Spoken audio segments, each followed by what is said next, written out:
in a tailored black tuxedo, the platinum cufflinks at his wrist gleaming like insignias of war.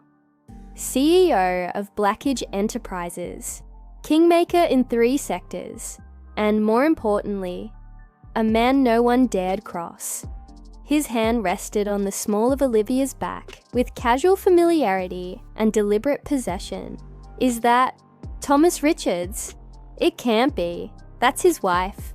Whispers rose like steam. Across the ballroom, Ryan Henderson froze, mid-laugh, champagne hovering inches from his lips. His bride, Catherine, radiant in lace and legacy, turned her head to follow his gaze, only to catch the brief flicker of panic in his eyes. It was the kind of fear that only comes from a past that refuses to stay buried. Olivia's eyes found Ryan's, and held. Not a flicker of emotion crossed her face. No bitterness, no longing, just precision, control. She walked further into the room, each step measured and silent on the marble floor. A girl who once had to count tips at the diner, now moving like a queen into enemy territory, not flinching, not apologizing, not here for closure, not here for forgiveness. She was here to declare war. And every powerful man and woman in that ballroom, the very people who once mocked her, erased her, whispered her into non-existence, was about to remember her name. You're not exactly what they had in mind. The rain hit the diner windows in sharp, slanted sheets, smearing the neon glow of the open sign until it looked like blood in water.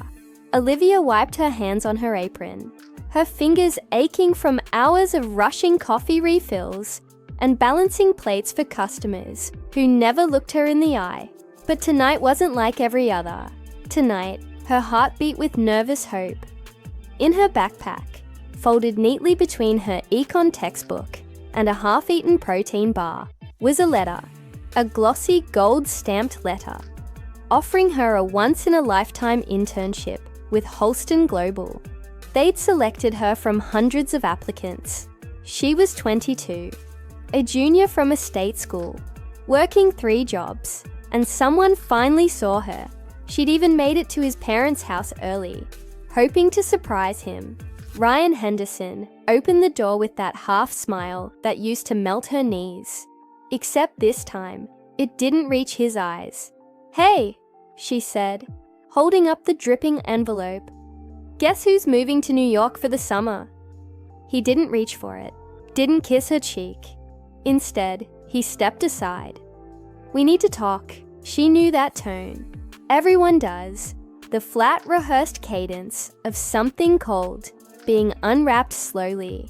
In the formal living room, where she always felt like a museum exhibit among the bone-white furniture and ancestral portraits, Ryan delivered the blow. "My parents don't think this is going anywhere," he said, smoothing invisible creases from his shirt. "They think you're not the right image." She stared at him. "Image?" He looked down, as if ashamed. "You come from a different world, Liv. I'm not saying I agree, but they think someone like Catherine Rothschild." Her voice cracked. "You're already seeing her." He said nothing. It hit her in waves. The rejection, the replacement, the rewriting of a 2-year relationship as nothing but a social detour. And the worst part, he didn't even look sorry. She left that night without crying. Not because it didn't hurt, but because something deeper than heartbreak had taken root inside her. Clarity. Days later, she saw them together, Ryan and Catherine, seated at a restaurant that didn't even allow her through the front doors when she delivered takeout. Catherine wore pearls and laughter like armor. Ryan looked like he'd never tasted struggle in his life. Olivia didn't run, didn't hide. She watched them, unseen from across the street. The same girl, same apron, same aching hands. But something shifted. Not her heart, that was shattered. Something darker, sharper. A vow that burned into her bones. She would never be that powerless again. She would never beg to be chosen. From that moment on, she stopped reaching for the life that had rejected her and began building one they couldn't ignore. I would never feel that small again. The studio apartment Olivia rented was no bigger than a walk-in closet. The ceiling leaked when it rained. The radiator coughed like an old man in winter. But to her, it was sacred ground, the place where reinvention began. She studied at the tiny fold-out table between shifts. Highlighted textbooks and sticky notes blanketed every surface like battle plans. She worked overnight at a hospital reception desk, cashiered during the day at a rundown market, and squeezed in a tutoring gig on weekends. Her body often ached. Her mind rarely rested, but her ambition was feral, precise, surgical. The name Henderson Industries sat at the top of a corkboard in red marker. Beneath it, headlines, press clippings, corporate reports. Every financial misstep, every public acquisition, every underutilized asset she could find, she traced patterns in their strategy. Not out of bitterness, out of obsession. If she understood how their world worked, she could one day dismantle it. Olivia didn't chase sympathy, she chased leverage. At 24, she graduated with honors. No scholarships, no family connections, no legacy donor wings in her name, just brutal discipline and unmatched clarity. Her first job wasn't glamorous. Junior financial analyst for a boutique firm no one had heard of, but it gave her what she needed: access, a login to a database, a seat at the margin of the game, and in the background, she watched Henderson Industries quietly bleed capital through vanity acquisitions and loyalty-based leadership. Nepotism, she realized, was their Achilles heel. She didn't gloat. She studied. Then, one autumn afternoon, a rumor spread through the office. Thomas Richards, the enigmatic, impossible-to-please CEO of Blackidge Enterprises, was seeking insight on his competition, specifically Henderson Industries. Most analysts hesitated. Olivia raised her hand. Her report wasn't flashy. It was brutal. She highlighted Henderson's operational inefficiencies, their flawed supplier contracts, and the instability brewing beneath Ryan's father's succession plan. But she didn't stop there. She offered a roadmap for exploiting those cracks, subtly, surgically, not just to compete, but to consume. The document landed on Thomas's desk within the week. 2 days later, his assistant called. He wanted to meet her. In person. She didn't panic. She didn't rush out to buy a designer bag or practice her voice. She showed up in a sleek blazer from a thrift store, armed with a pen, a notebook, and a memory like a scalpel. She wasn't just there to impress him. She was there to prove she'd never be that powerless girl again. And as she sat across from the man who would change everything, Olivia knew something with absolute certainty. They would never see her coming. But once she arrived, they wouldn't be able to look away. You're wasted where you are. Thomas Richards was a man who rarely showed his thoughts. In meetings, his expression was polished granite, cool, unreadable, commanding. But when Olivia stepped into his office that day, a flicker crossed his face. Recognition, perhaps, or curiosity sharpened into intrigue. She didn't dress to impress. She dressed with precision. A navy sheath dress, no jewelry, hair pulled back in a clean knot. The only ornament she wore was confidence. He gestured for her to sit, and for 10 seconds, said nothing, just watched. You wrote this? He asked finally, holding her report like a challenge. I did. No team. No team, she said, evenly. He didn't smile, but his mouth curved just slightly at one corner. Then he leaned back in his chair and began asking questions. Not soft ones, not polite ones. Probing, technical, strategic. The kind meant to throw her off balance. Olivia didn't flinch. She met each question with a counterpoint, a stat. a deeper insight. She didn't just know Henderson Industries. She understood them better than they understood themselves. Their weak underbelly, their false sense of security, their obsession with optics over substance. Thomas listened, then stood and walked to the window, overlooking the city. For a moment, he said nothing. "You've never been in a room like this before," he said, without turning. "Not until now," Olivia replied. He turned back, eyes narrowed. "And yet you're completely at ease." She gave a small smile. "That's because I spent years being underestimated. This is overdue." There was a long pause. He nodded just once. Within weeks, she was promoted. Unofficially at first, then visibly. She shadowed high-level meetings, traveled with him to acquisitions, watched him negotiate with elegance and menace. He mentored her quietly, letting her absorb. But Olivia was not content to be anyone's protégé for long. She challenged him, offered sharper alternatives, improved his strategies. He noticed. It was never romantic at first. Their bond was built on war rooms, whiteboards, and 3 a.m. market alerts. But power, when wielded in tandem, can be intimate. There were nights they stayed too long at the office. Voices low over bourbon and balance sheets. Mornings when their hands brushed as they reached for the same file. A tension built slowly. Not unprofessional, but undeniable. When he finally kissed her, it wasn't in some grand gesture. It was in the quiet aftermath of a deal she had closed on her own. He looked at her, said simply, "You're not mine, but I wish you were." And she kissed him like she was taking control of her future. They married 2 years later. The headlines were predictable. CEO marries rising star. Gold digger or genius. Olivia smiled through them all. Let them think what they wanted. What no one knew was that she'd come to Thomas not with a history, but with a mission.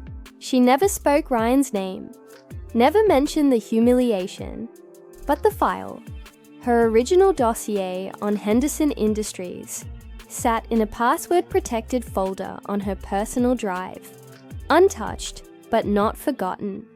She hadn't married Thomas for revenge, but she would use the platform it gave her to finish what she started, and it would begin the night she returned, to Ryan Henderson's wedding. "Acquainted, my wife is the reason your company's still solvent." The ballroom shimmered with candlelight and crystal. A string quartet played something elegant and forgettable. It was a picture-perfect celebration, curated for the society pages. But when Olivia stepped through the doors on Thomas's arm, the temperature of the room dropped 10 degrees. Her dress was deliberate, tailored, midnight black, the kind that made silence ripple behind her like a veil. She didn't glance around. She didn't need to. Every eye was already on her. The whispers began instantly. "Is that? Why is she?" With Thomas Richards. Ryan's smile faltered mid-toast. Catherine, his new bride, turned slightly, eyes narrowing at the sudden shift in mood. Her manicured fingers tightened around her champagne flute. Olivia moved with quiet command. She wasn't the girl from 7 years ago, nervous, eager, apologizing for her presence. She was a woman who had rebuilt herself from the bones of betrayal. And she wasn't here to crash a wedding. She was here to start a war. They reached the receiving line, and Ryan's father, Charles Henderson, extended his hand to Thomas with a stiff, practiced smile. "Thomas, we didn't know you were coming." Thomas returned the handshake, cool and amused. "Last-minute decision," he said, then turned slightly to Olivia. "My wife insisted." There was a pause, a beat too long. Then Ryan's eyes found Olivia's. It was the first time he'd looked directly at her all evening. She held his gaze, calm and unblinking. Ryan turned to Catherine. "This is Olivia Richards. We're acquainted." Olivia didn't miss the flicker of confusion in Catherine's face. Thomas stepped forward, tone pleasant, but with an undercurrent of steel. Acquainted, that's a modest word. My wife is the reason your company's still solvent. You might say Henderson Industries owes her a debt. The silence that followed was almost cinematic. Charles's mouth twitched, but he said nothing.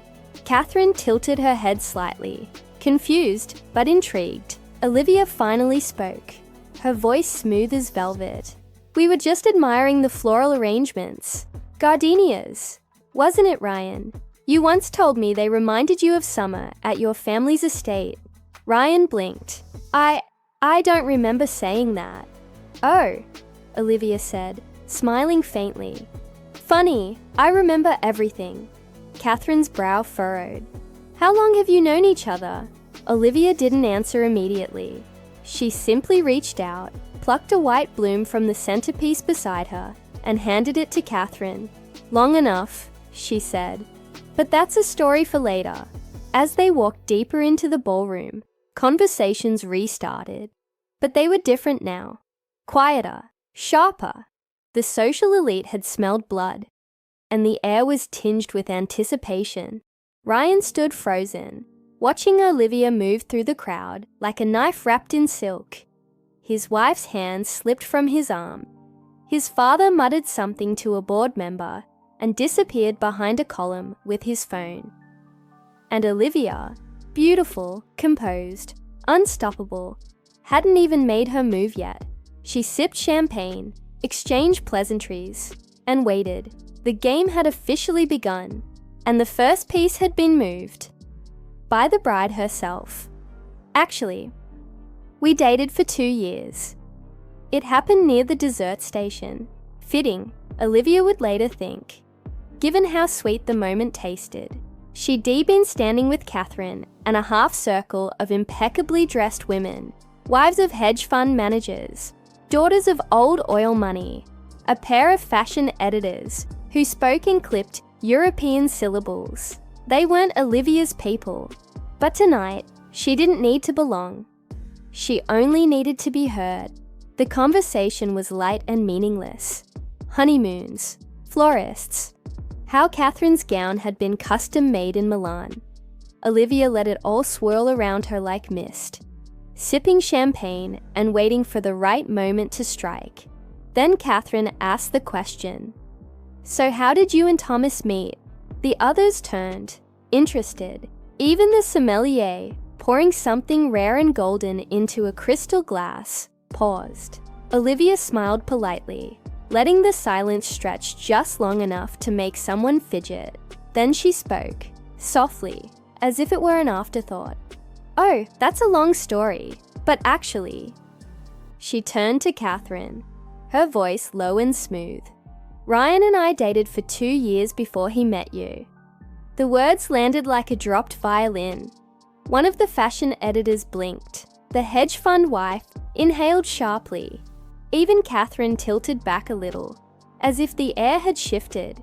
"I'm sorry," she said. "We were together for 2 years." Olivia repeated gently. "College sweethearts, I suppose. Though his parents, well, let's just say I didn't exactly fit the image." Her smile was serene, unbothered, but her eyes were sharp, watching Catherine process every syllable. "You're that Olivia," someone murmured nearby. It wasn't loud, but it was loud enough. Catherine's posture stiffened. "Ryan never mentioned that, ever." Olivia tilted her head slightly. "He wouldn't. It didn't suit the narrative." The silence was thicker now, heavy with tension, and the scent of gardenias. Across the ballroom, Ryan had just noticed the shift, his eyes scanning the group, his jaw tightening. "Excuse me," Catherine said, setting down her drink. She moved swiftly through the crowd, eyes locked on her husband. Olivia didn't follow. Instead, she turned to the stunned circle of women, gently brushing imaginary lint from the shoulder of her gown. 3 years before the wedding, Olivia sat in a dim corner of the Blackidge Enterprises war room, the only woman in a circle of 5 senior analysts.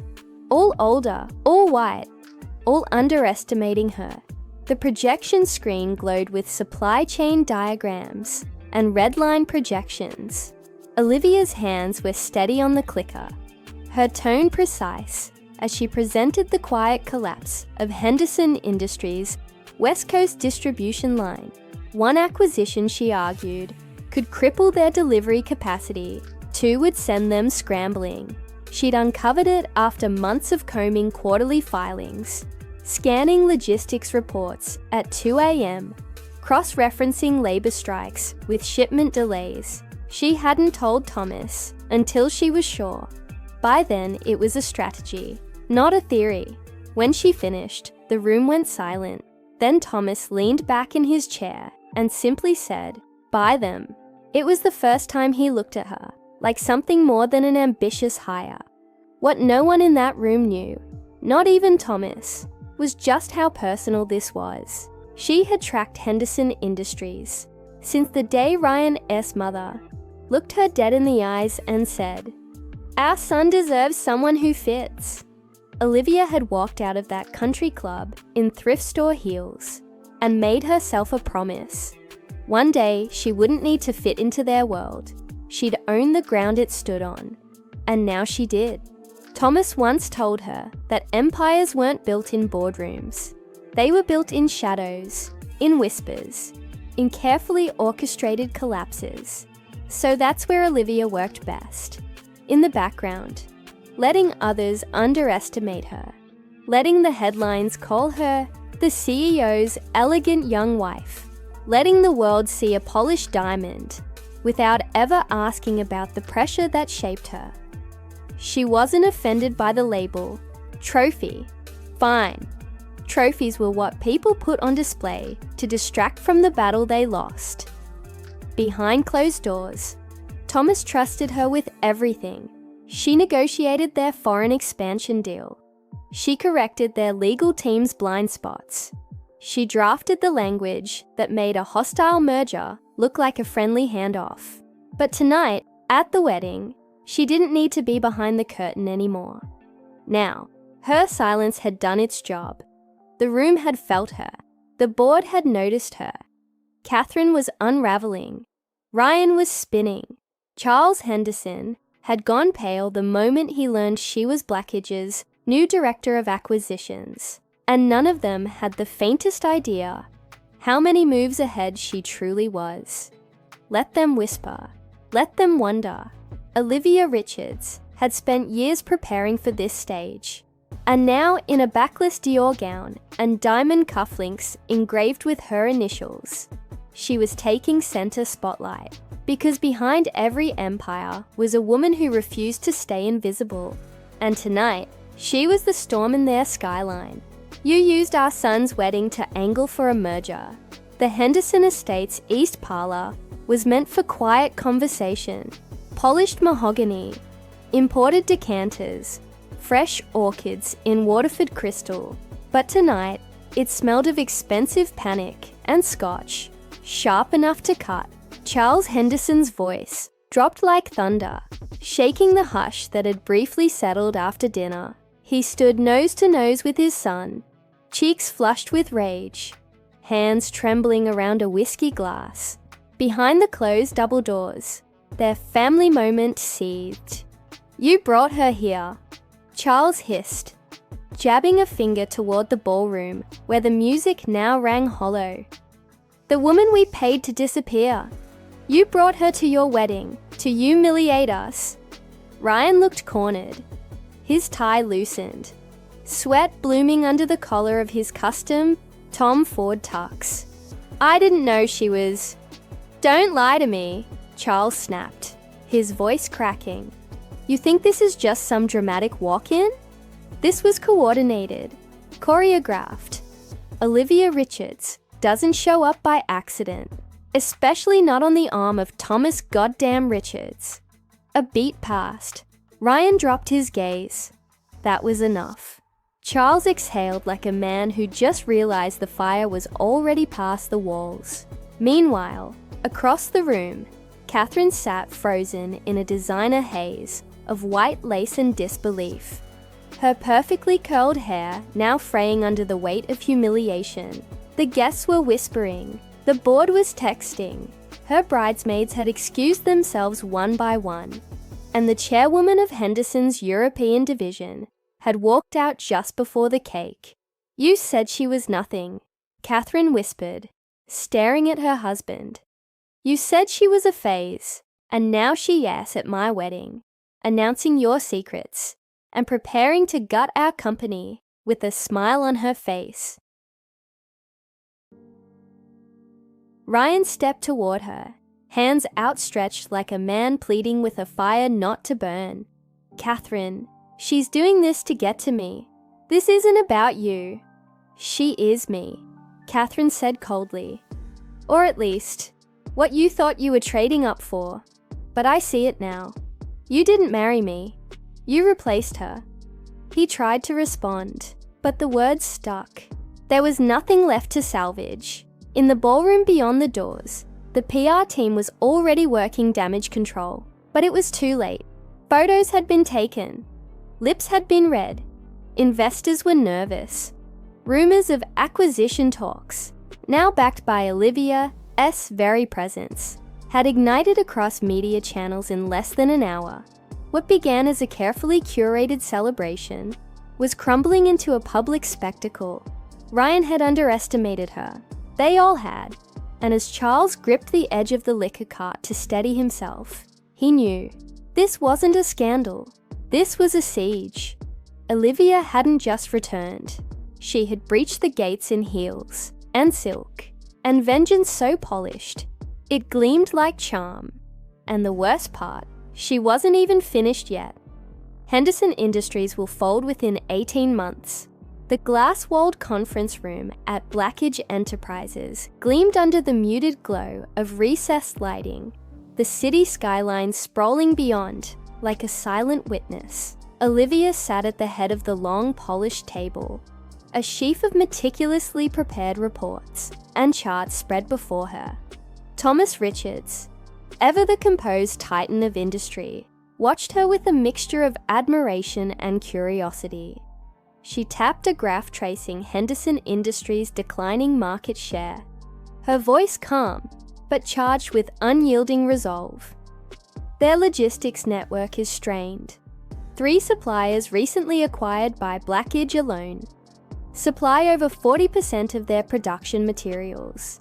Their debt-to-equity ratio is dangerously high, and leadership turnover has spiked by 25% in the last year. Thomas nodded, but it was the next line that made him pause. Olivia's tone shifted subtly, carrying the weight of a personal vendetta woven into business acumen. "I've identified internal fractures in Henderson's board dynamics, and more importantly," she glanced up, eyes locking with his, "I know their blind spots because I was invisible to them. Ryan Henderson didn't just dismiss me. He erased me. But invisibility is a mistake you don't want to make twice."